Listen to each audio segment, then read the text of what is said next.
पूजा राठौर शर्मा। आप देख रहे हैं संजीवनी, एक ऐसा शो जहां हर रोज होती है आपकी सेहत की बात डॉक्टर प्रताप चौहान के साथ। अगर आपको कुछ हफ्तों से लगातार खांसी हो रही है और इसको बिल्कुल हल्के में ना लें, ये ब्रोंकाइटिस का एक मुख्य लक्षण है। तो क्या है ब्रोंकाइटिस और क्या है इससे बचने का जीवा मंत्र, देखते हैं। खांसी जुकाम को ब्रोंकाइटिस ना बनने दें, ब्रोंकाइटिस को अस्थमा का रूप ना लेने दें। रोग को जितना जल्दी रोका जाए उतना ही सेहत के लिए फायदेमंद होता है। मेरे साथ देखिए संजीवनी। डॉक्टर प्रताप चौहान, आपका बहुत बहुत स्वागत है। Thank you very much.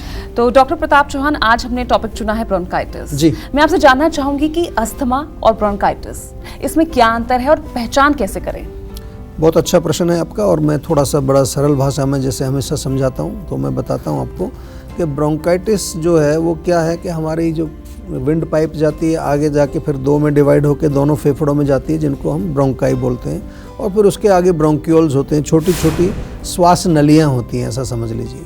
तो ये जो श्वास नली हैं, इनमें यदि इन्फ्लामेशन हो जाए, इनके अंदर अगर सूजन हो जाए तो उसको हम बोलते हैं ब्रोंकाइटिस। सर समझ आ गया आपको? सिंपल है। ब्रोंकाइटिस में जो जैसा मैंने कहा कि श्वास नली में जब सूजन आ जाएगी तो वहाँ पर कई बार अंदर उसमें म्यूकस या बलगम फंस जाता है, जिसके कारण होगा क्या, बार बार खांसी आती है, थोड़ी इरिटेशन होती है। ब्रोंकाइटिस दो प्रकार की होती है, एक एक्यूट ब्रोंकाइटिस यानी कि जैसे तुरंत आपको हुई फिर थोड़ा 5-7 दिन में वो ठीक हो जाती है। दूसरी जो होती है उसको हम कहते हैं क्रॉनिक ब्रोंकाइटिस। और क्रॉनिक ब्रोंकाइटिस में क्या होगा कि वो बहुत पुरानी हो गई है, सालों साल से चलती आ रही है, कभी ठीक हो जाती है, दवाई ले लेते हैं तो ठीक हो जाती है, फिर थोड़ा सा जो है कभी मौसम चेंज हुआ, कहीं पर कुछ थोड़ा गड़बड़ हुआ तो वो दोबारा से आपको इस लक्षण उसके, मतलब ऐसा समझ लीजिए कि साल में आपको 4-5 बार तो उसके लक्षण आते ही हैं। तो ये तो मैंने आपको समझाया सरल भाषा में कि ब्रोंकाइटिस क्या होती है। और दूसरा है इसका जो आपने प्रश्न पूछा है कि उसमें अस्थमा से क्या इसका डिफरेंस है। अस्थमा जो है उसको कहते हैं हम दमा रोग है। ये एक गंभीर रोग होता है जिसमें जो हमारे पूरे फेफड़े के अंदर छोटी छोटी पॉकेट्स होती हैं, एल्वियोलर सैक्स उनको बोलते हैं, और ये जो अंदर की जो पॉकेट्स हैं इनमें एक तरह से विकृति होती है। वहाँ म्यूकस या तो सूख जाता है, कई बार म्यूकस वहाँ भर जाता है और सिकुड़ जाती हैं, कई बार सूखने का मतलब सिकुड़ जाती हैं। तो अस्थमा जो है वो एक तरह का एक बहुत ही गंभीर रोग है, क्रॉनिक रोग है। इसका इलाज तो हम लोग करते हैं, आयुर्वेद में हम लोग भी इलाज करते हैं, लेकिन इलाज बहुत सरलता से नहीं होता है। इसका काफ़ी मेहनत करनी पड़ती है, 1.5-2 साल दवाई खानी पड़ती है। तो आयुर्वेद से जैसे आप जुड़ते हैं तो मुश्किल से मुश्किल रोग भी आपके सरल हो जाते हैं। इसीलिए मैं बार बार आपको यही सलाह देता हूँ कि आपको किसी तरह का रोग हो, मुश्किल रोग हो, सरल रोग हो, सेहत का नंबर आपके पास है, नहीं है तो अपने फ़ोन में आप सेव कर लीजिए। कोई समस्या होती है तुरंत फ़ोन करिए, हमारे डॉक्टर्स से जुड़ जाइए। और हमारी क्लिनिक्स भी पूरे भारतवर्ष में काफ़ी बड़े बड़े जितने भी शहर हैं सब जगह जीवा की क्लिनिक्स आपको मिल जाएंगी। पर्सनली भी जा कर के आप हमारे डॉक्टर से मिल करके और अपने रोगों का आयुर्वेदिक उपचार प्राप्त कर सकते हैं। सर्दी खांसी में कौन से फल खाएं और कौन से नहीं, जानिए सेहत की संजीवनी में। लेकिन अब से थोड़ी ही देर में देखते रहिएगा संजीवनी। डॉक्टर चौहान, ब्रोंकाइटिस किन कारणों से होता है और किन लोगों में सबसे ज्यादा होने के इसके चांसेस रहते हैं? देखिए, अगर हम आयुर्वेद की दृष्टि से देखें तो जो कफ, जो हम जिसको कफ बोलते हैं, जो 3 दोष हैं, तो कफ वर्धक जो भी अगर आप भोजन करेंगे, कफ वर्धक आपका लाइफस्टाइल है, जैसे कि फ्राइड बहुत खाते हैं आप, मिठाई खाते हैं, मिल्क प्रोडक्ट्स खाते हैं, या बहुत ज़्यादा oily greasy ice cold thick जो ड्रिंक्स होती हैं, या आइसक्रीम है, चिल्ड पानी पीते हैं। और दूसरा आम बनता है अगर आपके अंदर, यानी कि आपका जो खाना है वो प्रॉपरली पचता नहीं है, वो भी जो है फिर अल्टीमेटली आपके लंग्स में जा कर के प्रॉब्लम करता है। और इसके अलावा काफ़ी सारे लोगों को जो है, जो कुछ धूल मिट्टी जो होती है तो आपके घर के अंदर, बिस्तर के अंदर, कारपेट के अंदर, कई वैक्यूम क्लीनर जब कर रहे होते हैं तो तब उनको ये ब्रोंकाइटिस का अटैक आ जाता है। साफ़ सफाई अगर नहीं है, ह्यूमिडिटी के कारण भी होता है, अगर थोड़ा सा हुमस है अंदर, या पॉल्यूशन आजकल आप देख रहे हैं बहुत ज़्यादा पॉल्यूशन है। स्मोकिंग जो लोग करते हैं, इवन जो स्मोकिंग करने वालों के साथ बैठते हैं उनको भी प्रॉब्लम हो जाती है। इसके अलावा आमतौर पर अगर मॉडर्न मेडिसिन के दृष्टि से देखें तो वो कहते हैं भाई इन्फेक्शन होता है, वायरस से हो जाता है, बैक्टीरिया से हो जाता है, कई तरह के इन्फेक्शन होते हैं और एलर्जी भी होती है। कई बार किसी लोगों को हमने ये देखा है कि उनको किसी मेडिसिन से एलर्जी हो जाती है। अब दूसरी चीज़ आपने पूछा कि किन लोगों में ज़्यादा ये हो सकता है, तो होगा उन्हीं लोगों में जिनकी इम्यूनिटी कमज़ोर है और विशेष तौर पर जिनके ये रेस्पिरेटरी सिस्टम की इम्यूनिटी कमज़ोर है, जैसे कि छोटे बच्चे जो होते हैं या प्रेग्नेंट लेडीज़ हैं क्योंकि ऑलरेडी वीक होती हैं, वृद्ध लोग जो हैं ओल्ड एज में जो होते हैं, या ऐसे लोग जो किसी क्रॉनिक बीमारी से पीड़ित हैं, कोई ना कोई ऐसी बीमारी जिसके कारण उनकी इम्यूनिटी कमज़ोर हो रही है, उनको ये प्रॉब्लम ज़्यादा होती है। और हमारे साथ एक कॉलर जुड़ गए हैं, गुरुग्राम से रोहन हैं। रोहन जी, सवाल पूछिए। नमस्कार सर। नमस्कार जी। जी, मुझे प्रॉब्लम है सोराइसिस की। मुझे अच्छा। डॉक्टर ने बताया है कि आपको सोराइसिस की प्रॉब्लम है, पूरे बॉडी में मेरे चकते चकते बने हैं वाइट वाइट से। जी, उसमें उसमें खुजली काफी होती है? खुजली? जी, खुजली होती है। देखिए, सोराइसिस का जो रोग है, अगर आपको वाकई में सोराइसिस है, पहली बात तो जब आप लोग हमारे पास आते हैं, आप एक डायग्नोसिस लेकर के आते हैं, हम अपना पहले आयुर्वेदिक डायग्नोसिस उसमें बनाते हैं। लेकिन आम तौर पर जो लोग डायग्नोसिस करा के आते हैं वो भी डॉक्टर्स के पास ही आते हैं। सोराइसिस एक डिफ़िकल्ट रोग है, बहुत डिफ़िकल्ट है और काफ़ी सालों तक लोगों को परेशान करता है। कि मॉडर्न मेडिसिन में आपने सुना होगा, डॉक्टर कई बार कहते हैं कि इसका कोई इलाज नहीं है, ऑटो इम्यून डिजीज़ है, उसमें कोई क्रीम लगाने के लिए दे देते हैं, कभी कभार कोई खाने वाली गोली दे देते हैं, कभी कभी सीजन के कारण थोड़ा सा चेंज आ जाता है। लेकिन हमारे यहाँ पर इसके ऊपर बहुत रिसर्च हुई है, सोराइसिस के ऊपर काफ़ी रिसर्च हमने की है और एक प्रॉपर एक प्रोग्राम हमने इसका बनाया है सोराइसिस का। तो उसमें आप ज़रूर जुड़ जाइए ताकि हम अच्छी तरह से समझ करके, और आपको उसमें डिटॉक्स भी कराया जाता है, इंटरनल यानी कि जो पित्त होता है उसको बाहर निकाला जाता है, साथ में आपको कुछ लगाने के लिए औषधि दी जाती है, खाने के लिए इंटरनल मेडिसिन दी जाती है। डाइट का बहुत बड़ा इंपॉर्टेंस इसमें है और ख़ास तौर से क्योंकि जब क्रॉनिक बीमारी हो जाती है किसी को तो उनके माइंड में बहुत ज़्यादा anxiety, tension, stress, even depression में चले जाते हैं लोग, तो उसके लिए भी हम लोग प्रबंध करते हैं।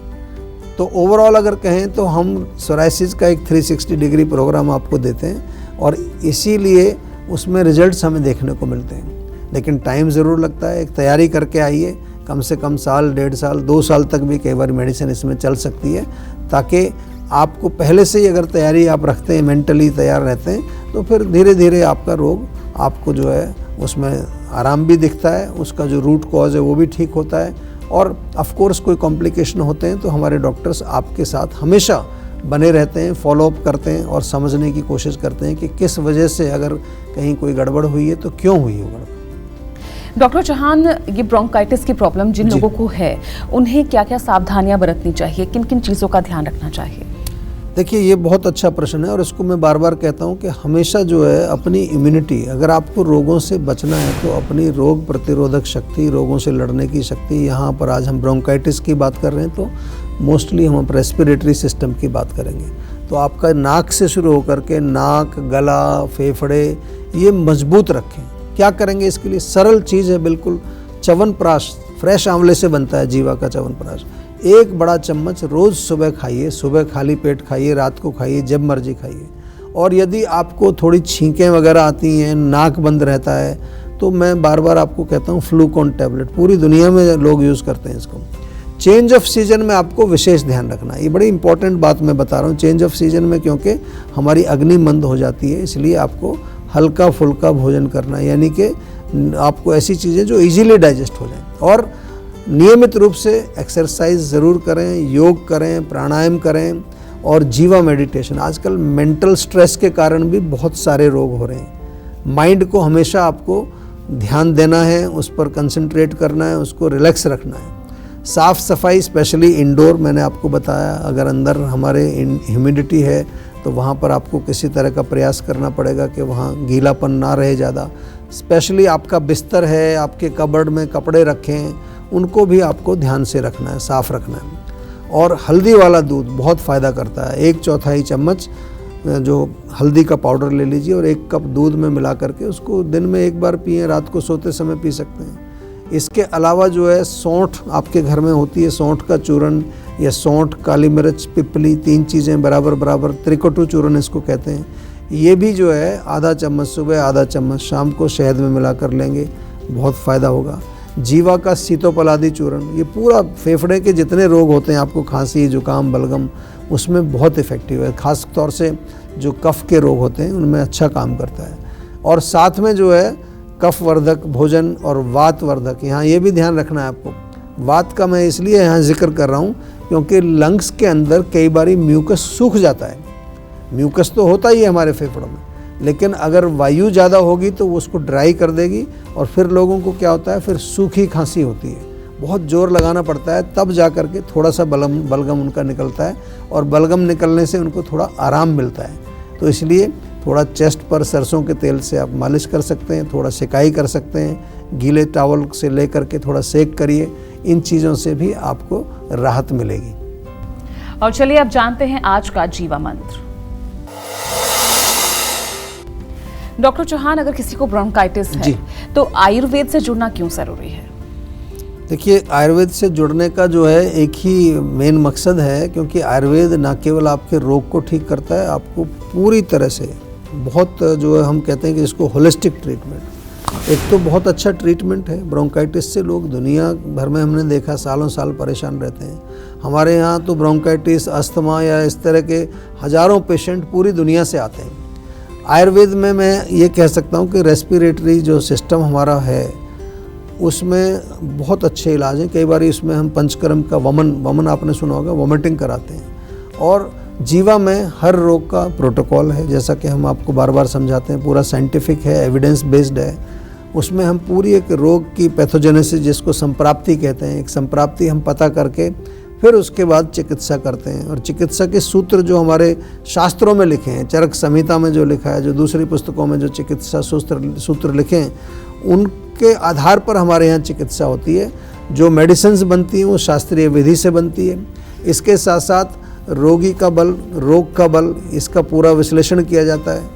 रोगी जो है बलवान है, मतलब स्ट्रेंथ है या कमज़ोर है। और जो शास्त्रीय औषधियों का मैंने जिक्र किया, उसमें चूर्ण भी होते हैं, उसमें टैबलेट्स होती हैं, गोल्ड की प्रिपरेशंस होती हैं, बहुत अच्छी, काफ़ी स्ट्रॉन्ग, उसमें एक स्ट्रेंथ मिलती है।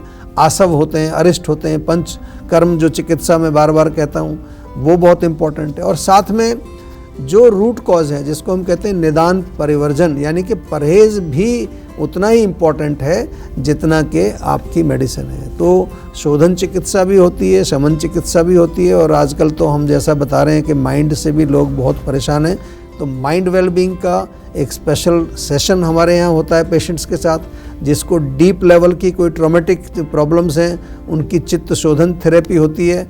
और ऑफ कोर्स रसायन चिकित्सा, यानी कि रिजुविनेशन के लिए, जैसे च्यवनप्राश है, गोल्ड का श्वासकाश चिंतामणि रस है, ये सब चीज़ें हमारे यहाँ अपनी फार्मेसी में बनाई जाती हैं, जो कि WHO से सर्टिफाइड है, हैसअप सर्टिफाइड है, ISO सर्टिफाइड है। पूरे स्टैंडर्ड से हम जो है चीज़ें बनाते, लेकिन शास्त्र के निर्देश के अनुसार बनाते हैं। टेंशन लेने से सेहत नहीं बनेगी, सेहत बनानी है तो सेहत का नंबर मिलाएं, जो है 012940404004, और डॉक्टर चौहान की टीम के डॉक्टर से बात करके गुड हेल्थ पाएं। सर्दी खांसी में कौन से फल खाएं और कौन से नहीं, जानिए सेहत की संजीवनी में। लेकिन एक छोटे से ब्रेक के बाद, क्योंकि ब्रेक के बाद भी जारी रहेगी सेहत की बात डॉक्टर प्रताप चौहान के साथ।